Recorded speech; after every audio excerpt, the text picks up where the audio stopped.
Hello everyone, अपना reaction पर आपका स्वागत है। आज हम जिस वीडियो पर रिएक्ट करने जा रहे हैं उस वीडियो का टाइटल है संवाद 112 the hidden Hindu, Akshat Gupta on surviving depression rebuilding life. तो ये डिप्रेशन में से 2014 में फिर इन सब कुछ अब जो ये धोनी के साथ में मूवी बना रहे हैं। तो देखते हैं क्या बात है इनकी, क्या बात कर रहे हैं अपने बारे में। अगर आप न्यू हैं तो चैनल को सब्सक्राइब कर दीजिए, लाइक कर दीजिए, शेयर कर दीजिएगा, और जो भी जुड़ रहे हैं वो हमारे चैनल को जरूर सब्सक्राइब कर लें। तो वीडियो को शुरू करते हैं। और आप इस चैनल पे भी जा सकते हैं, और ये चैनल का नाम है वाद। तो आप यहाँ पर भी जाके सारी वीडियोस देख सकते हैं। तो वीडियो को शुरू करते हैं।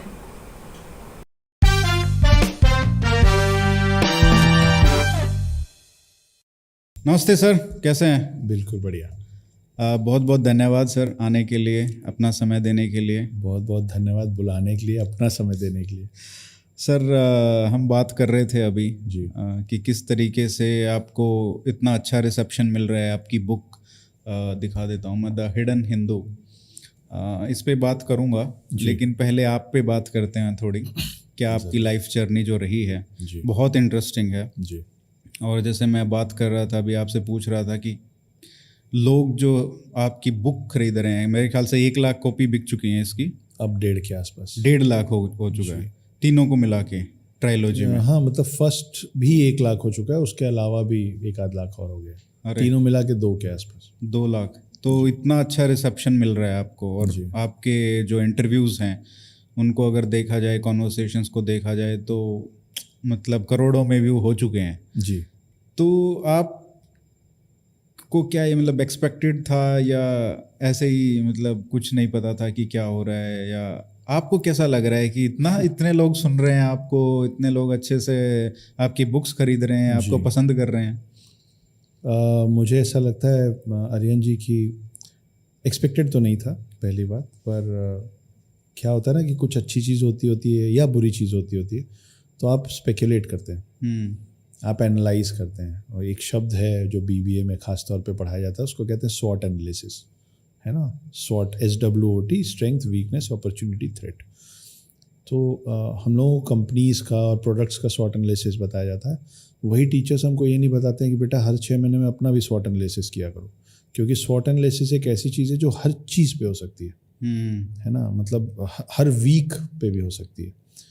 तो आप स्पेकुलेट करते हैं कि आप क्या सही कर रहे हो, क्या गलत कर रहे हैं। तो वो सोचते समझते एक बात ये समझ में आई कि शायद लोगों को बात इसलिए अच्छी लग रही है। अभी आप और मैं सामने बैठे हैं, हमको पता है कि ये जो हमारा वाद संवाद हो रहा है, ये स्क्रिप्टेड नहीं है। मुझे नहीं पता है कि आप क्या पूछने वाले हैं। तो विद टाइम ये समझ में आया कि जब बात दिल से निकल के मुंह तक पहुंचती है तो सुनने वाले के कान से सीधे दिल तक भी चली जाती है। तो वो दिल से दिल का रिश्ता इसलिए जुड़ जाता है क्योंकि ये स्क्रिप्टेड नहीं है।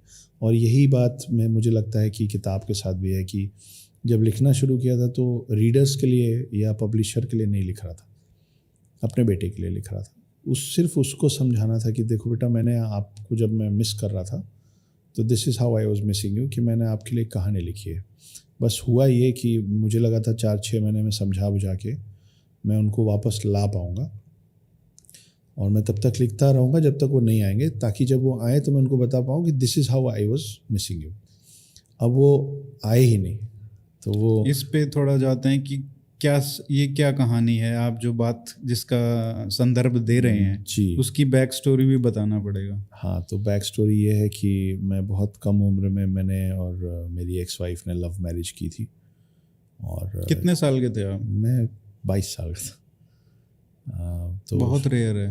हाँ, रेयर है, कम होता है। पर हम लोग स्कूल में मिले थे और हम लोग का लव अफेयर था, और हम दोनों परिवारों की स्वेच्छा से ही हमने शादी की थी। ऐसा भाग के और लड़ के नहीं, दोनों परिवार रेडी थे। बस क्योंकि सबको पता था कि ये ऑलरेडी 4-5 साल से साथ हैं, तो वो नहीं चाहते थे कि अभी और बहुत लंबा समय खींचे। हम भी चाहते थे, तो सबकी स्वेच्छा से हमने शादी कर ली, कम उम्र में शादी कर ली। 8.5 साल मेरी शादी चली, 5.5 साल का उसके पहले अफेयर था। एक बहुत प्यारा बेटा हुआ, उसका नाम आराध्य है। 6.5 साल की उम्र तक वो हमारे साथ था। उसके बाद मेरी पत्नी मुझको छोड़ गई। 2014 की बात है। 2014 की बात है। तब तक मैं रेस्टोरेंट चला रहा था। मैं अपने परिवार की तीसरी पीढ़ी हूँ रेस्टोरेंट इंडस्ट्री में। तो 4-5 रेस्टोरेंट्स थे, काम धाम, स्टाफ,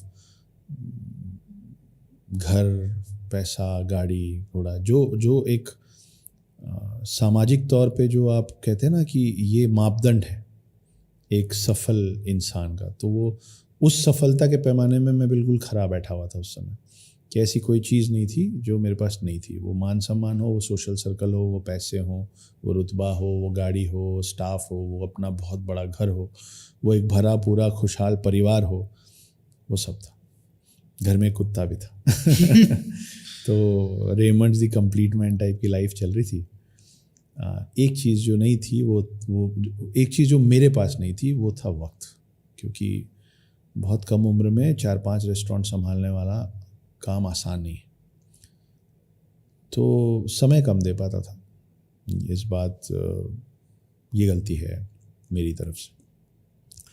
हर किसी को कुछ अपेक्षाएं होती हैं, कुछ उनकी ज़रूरतें होती हैं, और अलग अलग वक्त में हर इंसान की ज़रूरतें बदलती होती हैं। जब आप ज़्यादा यंग होते हैं तो आपकी ज़रूरत होती है घूमना, पार्टीज़ में जाना, ड्रिंक करना, डिस्कोथेक्स में जाना, डांस करना, हिल स्टेशंस में जाना बाइक पे। फिर जैसे जैसे समय बदलता है और आप थोड़े मैच्योर होते हैं, बड़े होते हैं, मतलब मैं ये नहीं कह रहा हूँ कि वो लोग इमैच्योर होते हैं, लेकिन आप हर दिन अपने जीवन में मैच्योर होते चले जाते हैं। वो फ्रेज है ना, I am too old for this shit. हाँ, यस। तो जब आप थोड़े और बड़े होते हैं ना, तो फिर आपको आत्मीय लगाव की ज़रूरत पड़ती है अपने साथ वालों से, कि बैठो साथ में, समय बिताते हैं, सनसेट देखते हैं, बात करते हैं। वो वाला समय मेरे पास नहीं था, खुद के लिए भी नहीं था, और आप किसी को वही दे सकते हैं ना जो आपके पास खुद के लिए हो। मेरे पास खुद के लिए उतना वक्त नहीं बचा था, क्योंकि मैं बहुत ज़्यादा ऑब्सेस्ड हो गया था और रेस्टोरेंट्स खोलने में और पैसा कमाने में और नाम करने में। मैं एक रेस पे लगा हुआ था। और बिजनेस भी इस तरीके का ही है। बिजनेस बिल्कुल उस तरीके का है। बहुत सारे लोगों को रेस्टोरेंट लाइन बड़ा फैसिनेटिंग लगता है बाहर से, कि वाह भाई क्या लाइफ है।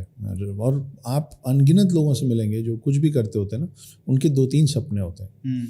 एक सपना होता है उनको बार एंड डिस्कोथेक खोलना है, एक सपना होता है एक दिन मेरा एक रेस्टोरेंट होगा या रिजॉर्ट होटल होगा इन दी सेम इंडस्ट्री। और बहुत सारे आपको मिलेंगे जो किसी भी तरीके से फिल्म इंडस्ट्री से जुड़ना चाहते हैं। ज़्यादा पैसे वाले बोलते हैं कि एक दिन एक फ़िल्म प्रोड्यूस ज़रूर कर दूंगा, है ना। कोई ठीक ठाक दिखता है तो बोलता है कि या तो भले एक छोटा सा रोल, लेकिन एक बार तो मैं स्क्रीन पे दिखूंगा। ये कुछ बड़े नॉर्मल से फैसिनेशंस और चाहते हैं। हाँ, बकेट लिस्ट है। उसमें बहुत सारे लोगों का बकेट लिस्ट है कि एक दिन मेरा एक होटल रेस्टोरेंट होगा। होटल रेस्टोरेंट चलाने वालों की बहुत सारी तकलीफ़ें हैं साहब, बहुत सारी दिक्कतें झेलते हैं। स्टाफ से लेके और कस्टमर अलग अलग तरीके से आते हैं। ये सब तो हर बिज़नेस की प्रॉब्लम है, लेकिन हमारी पर्सनल प्रॉब्लम ये हो जाती है कि जब आप अपने परिवार को लेके ननिहाल जाते हैं, बच्चों को गर्मी की छुट्टी में घुमाने लेके जाते हैं, उस समय हम अपने परिवार को नहीं ले जा पाते। क्योंकि आप किसी भी शहर में जहाँ जाते हैं, आप इंदौर में भी बहुतों के मामा रहते हैं ना, बहुतों की मौसी रहती हैं, बहुतों की नानी रहती हैं। तो गर्मी की छुट्टी में जब दूसरे शहरों से लोग इंदौर आते हैं, वो रेस्टोरेंट ओनर्स का पीक समय होता है बिजनेस का।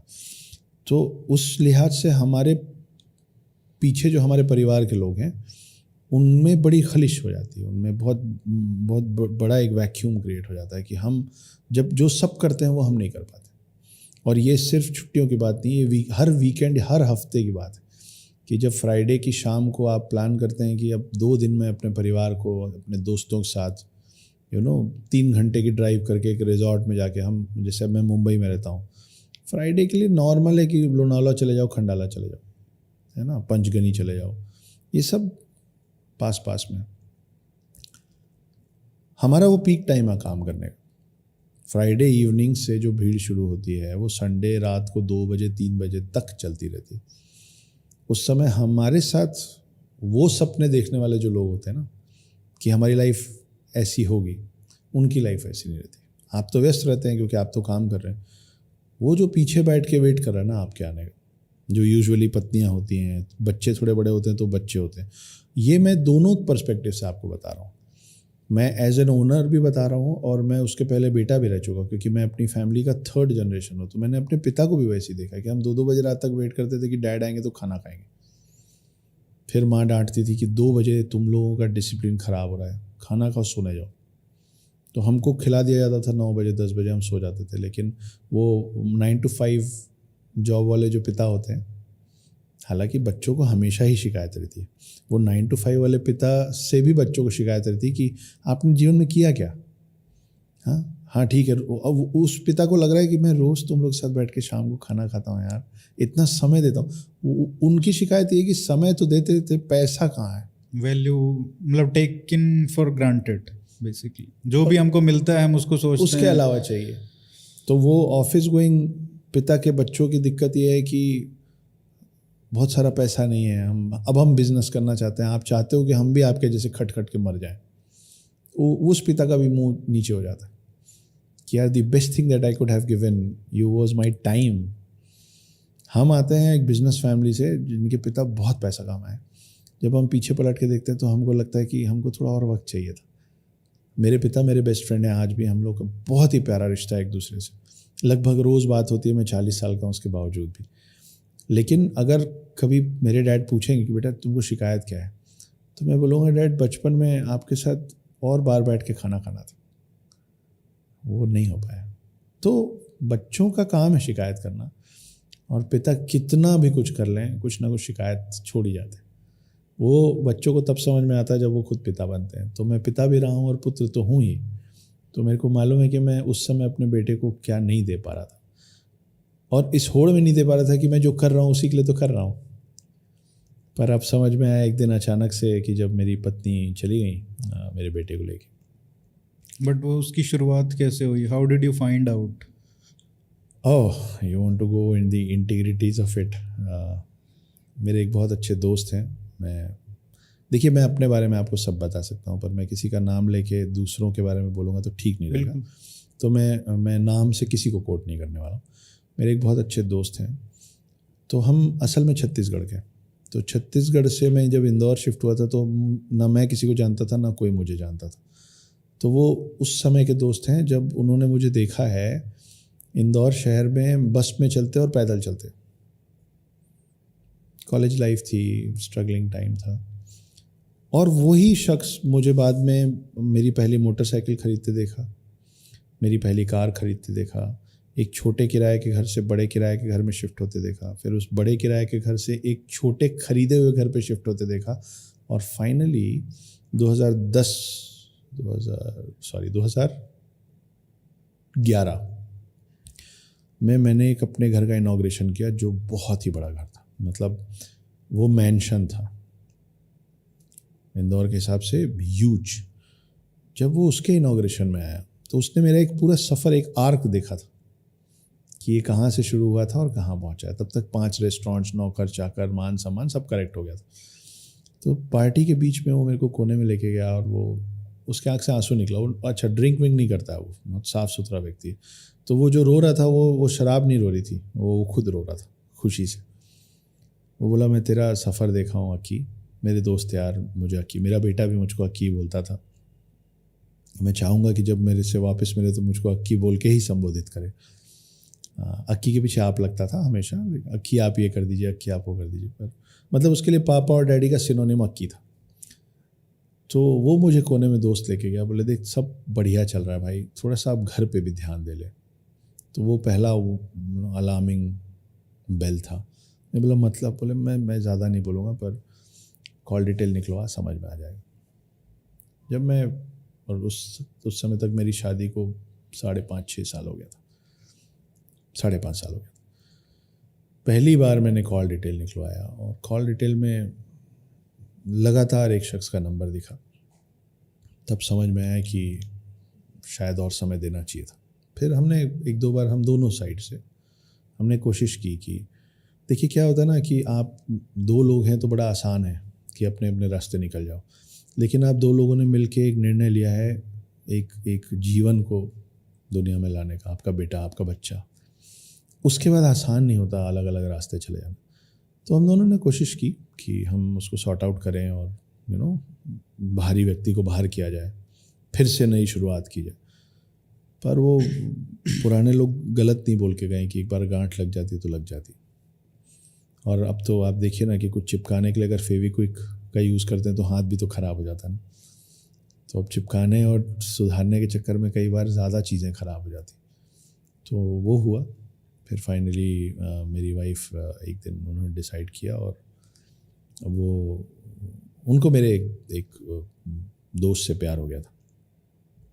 उस समय बड़ी नाराज़गी होती थी, पर अब मैं उनसे नाराज़ नहीं हूँ, क्योंकि उल्टा, और मैं कटाक्ष के तौर पे ये नहीं कह रहा हूँ आर्यन जी, आई रियली मीन इट, कि कभी मुलाकात होगी तो मैं उनको धन्यवाद दूंगा कि वो निर्णय जो मुझे लगा कि वो गलत ले रही हैं, वो उनके लिए कितना सही है वो उनका भगवान जाने।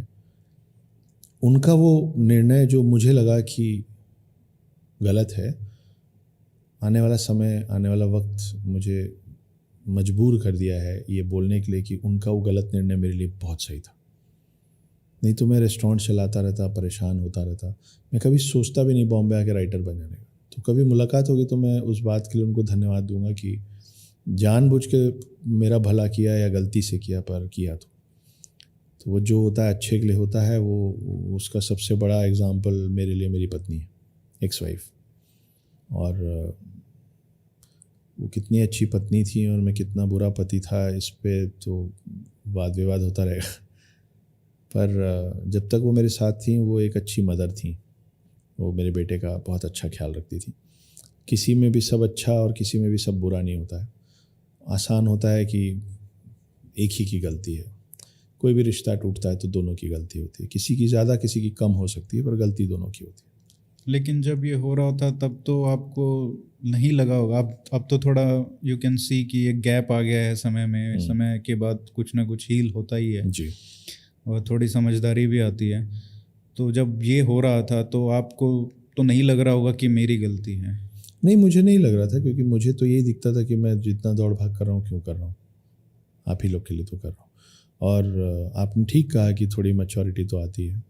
उस समय से लेके अभी तक थोड़ी सी मैच्योरिटी आ गई है, लेकिन उस समय इतना इमैच्योर भी था। And I am not proud of what I am telling you, but it is also important कि मैं ये बात बोलूँ।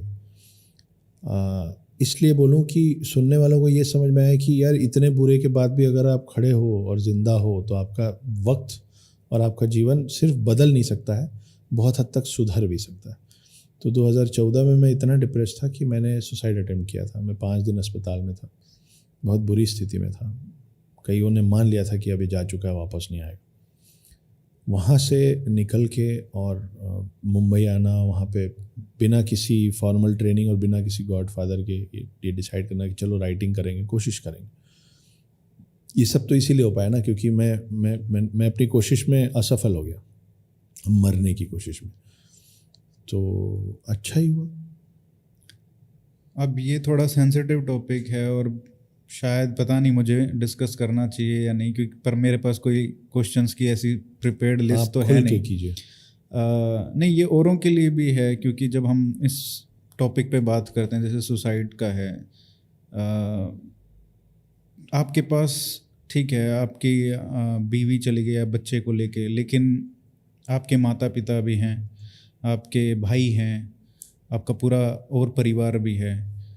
क्या उस समय थोड़ा ये सोचा कि उनसे बात करना चाहिए? क्या वो सोलेस जो है you are trying to find, क्या वो इतना होपलेस हो जाता है सिचुएशन कि आप मतलब एक सिंगल पॉइंट फोकस हो जाता है कि यार मरना है?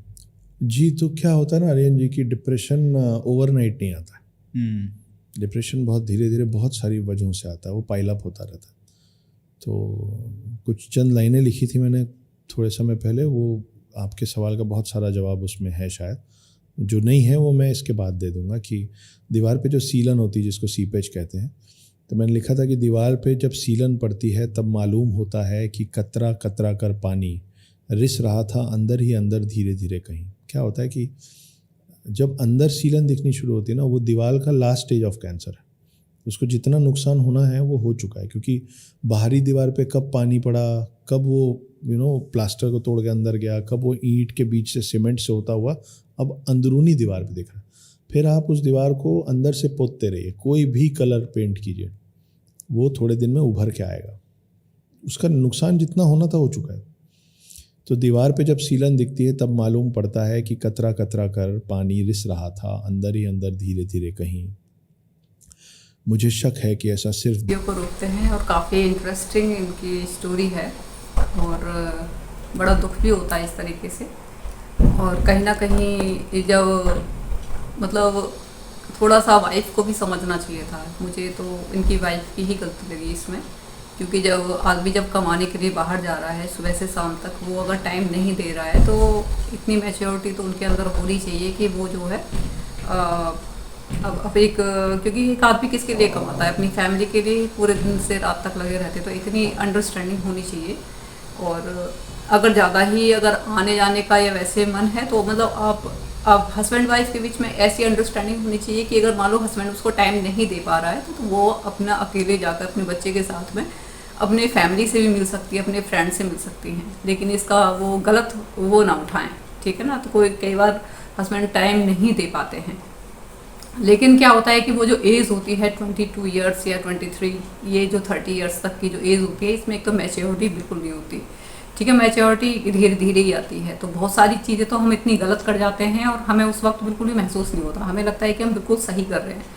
और इन्होंने बिल्कुल सही कहा कि हम उस एज में जब हम इतनी मेहनत कर रहे होते हैं और उसके बाद में सामने वाले को लग रहा है कि भाई हमें ये टाइम नहीं दे रहे हैं, तो हमें ये बिल्कुल महसूस नहीं होता कि हम उसको टाइम नहीं दे रहे, क्योंकि हमारे अंदर इतनी मैच्योरिटी नहीं होती है और हम काम में इतने ज़्यादा उसमें लग जाते हैं। हम सोचते हैं कि हम बच्चों को ये सारी चीज़ें प्रोवाइड करा दें, लेकिन लेडीज़ को भी इस चीज़ को समझना पड़ेगा, जो भी शादीशुदा हैं और जो ज़्यादा अपनी लाइफ को वो कर रही हैं, जो भी अलग हो जाती हैं या फिर किसी, तो इतनी मैच्योरिटी तो उनके अंदर होनी चाहिए कि जब आदमी बाहर जाके कमा रहा है, वो सुबह से शाम तक अगर वो टाइम नहीं भी दे पा रहा है तो आप ही के लिए कमा रहे हैं, कोई बाहर वालों के लिए तो कमा नहीं रहे, ठीक है। इतनी अंडरस्टैंडिंग उन लेडीज़ के अंदर होनी चाहिए, ये मेरा मानना तो ये है, ठीक है ना। तो गलती मुझे सिर्फ लेडीज़ की लगी, ठीक है ना। तो गलती देखो दोनों तरफ से होती है, वो अपनी गलती मान रहे हैं कि भाई मैं टाइम नहीं दे पाया, लेकिन लेडीज़ को इतनी तो समझनी चाहिए कि भाई जब वो रेस्टोरेंट में जब 5-5 रेस्टोरेंट है, कैसे कोई बंदा संभाल लेगा? या तो ये हो कि लेडीज़ भी उसमें काम करे, जिससे कि वो थोड़ा सा इन्वॉल्वमेंट हो जाए और वो भी उस चीज़ों को,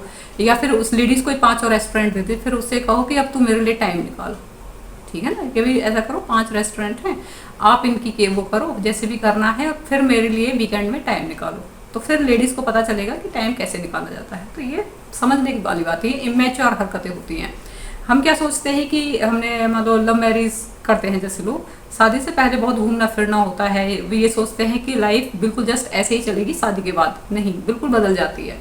शादी से पहले आप अलग लाइफ जी रहे होते हैं, लेकिन असली जो परीक्षा होती है वो शादी के बाद ही होती है। लेकिन जो लव मैरिज करते हैं ना, मैंने ये बहुत नोटिस किया है, वो ये सोचते हैं कि जैसे हमारी शादी से पहले थी ना, हम उस तरीके से ही जिए शादी के बाद भी, ऐसे घूमना फिरना रेस्टोरेंट में या फिर बार में जाएं या फिर वहाँ जाएं, तो ये कहीं ना कहीं उनके दिमाग में चलती रहती हैं।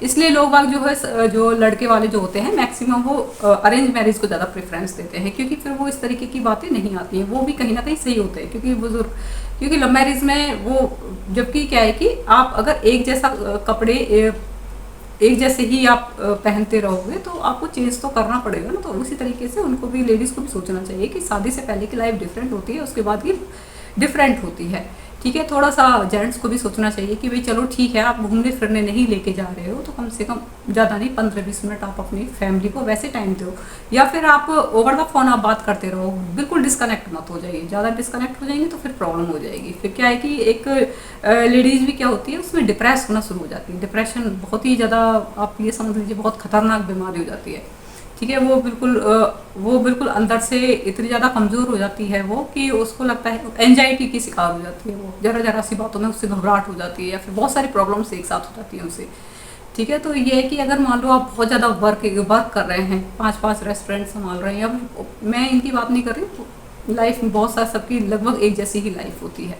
ठीक है। तो क्या है कि वो वैसे कनेक्ट रहें, बीच बीच में फ़ोन करते रहें अपनी वाइफ को, कोई प्रॉब्लम्स है तो वैसे पूछते रहें। थोड़ा सा वाइफ को भी समझना पड़ेगा, बिल्कुल इमेच्योर बच्चों की तरह रहना भी सही नहीं है, ठीक है। और किसी जेंट्स के कांटेक्ट में आना, उनसे बातें करना, ये तो बिल्कुल ही गलत बात है, ठीक है ना। तो ये मुझे तो बिल्कुल गलत लगा। उनकी जो वाइफ हैं वो कहते हैं कि जो उन्होंने डिसीजन लिया सही लिया, मतलब ये खुश है, पर ये काफ़ी डिप्रेस हो गए थे। खुश होने का मतलब ये नहीं है उन्होंने गलत डिसीजन लिया, ये इसलिए खुश हैं कि उन्होंने जो डिसीजन लिया था वो गलत ही लिया था, ठीक है। तो गलत तो मेरे हिसाब मुझे भी लग रहा है कि उन्होंने गलत डिसीजन लिया था कि जो इंसान सुबह से शाम तक आपके लिए कमा रहा है, आप उसी को ही मतलब इग्नोर करके किसी और के पास जा रहे हो, तो जाहिर सी बात है गलत डिसीजन ही है। ठीक है, तो जब इंसान कमा रहा है तो उसकी कदर करनी चाहिए, लेडीज़ को खास तौर से। ठीक है, तो काफ़ी अच्छी वीडियो है। और थोड़ा सा आप जैसे इनकी बुक्स के बारे में बताया कि अब तो ये राइटर बन चुके हैं। ठीक है, तो अपनी ही स्टोरी बता रहे थे अपनी लाइफ से रिलेटेड के ऐसे ऐसे, ये भी हर कोई बता नहीं पाता है, लेकिन आजकल अगर आप अपनी स्टोरी बताते हैं तो इससे लोगों को भी बहुत ज़्यादा कुछ सीखने को मिलता है, क्योंकि कहीं ना कहीं हमें बहुत सारे उनमें आंसर्स मिल जाते हैं। ठीक है, तो अब और भी जैसे इन्होंने बताया था कि वो एक अच्छी मदर थी।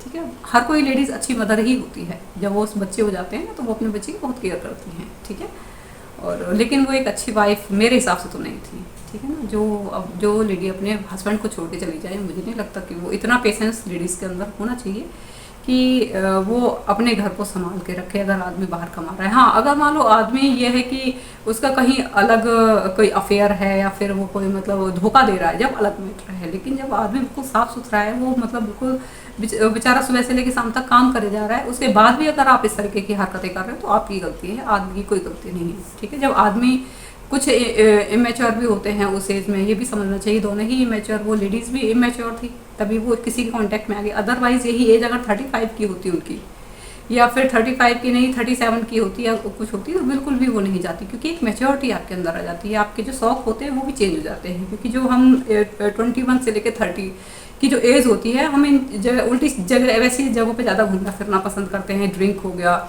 या फिर बाहर जाना या फिर इन जगहों पे ज़्यादा पसंद करते हैं। लेकिन जैसे जैसे हम बच्चे बड़े होते हैं, 35 की एज हो जाती, 37 की एज हो जाती है, तो हमारे अंदर इतनी मैच्योरिटी आ जाती है कि हम हमारे साथ सिर्फ हस्बैंड या फिर हमारे जो फैमिली मेम्बर्स हैं वही हमें 1-2 घंटे का टाइम दे दें, उन्हीं से बात कर लें, उसी से ही हमारा पूरा अच्छा दिन निकल जाता है, हमें कहीं बाहर इधर उधर घूमने की भी जरूरत नहीं पड़ती। तो इतनी मैच्योरिटी इंसान के अंदर आ जाती है एज के अकॉर्डिंग। ठीक है, तो काफ़ी अच्छी वीडियो है, आप बताएगा। और भी देखते हैं इनकी, और भी जो इनकी जो लाइफ है उसके काफ़ी इंटरेस्टिंग है और थोड़ी सी हमारे लिए तो इंटरेस्टिंग है, लेकिन इनके लिए काफ़ी दुख भरी है और हमें भी दुख होता है इस तरीके से कभी किसी के साथ ना हो, और लेडीज़ जो हैं वो कभी किसी के साथ किसी की लाइफ को इस तरीके से डिस्ट्रॉय ना करें।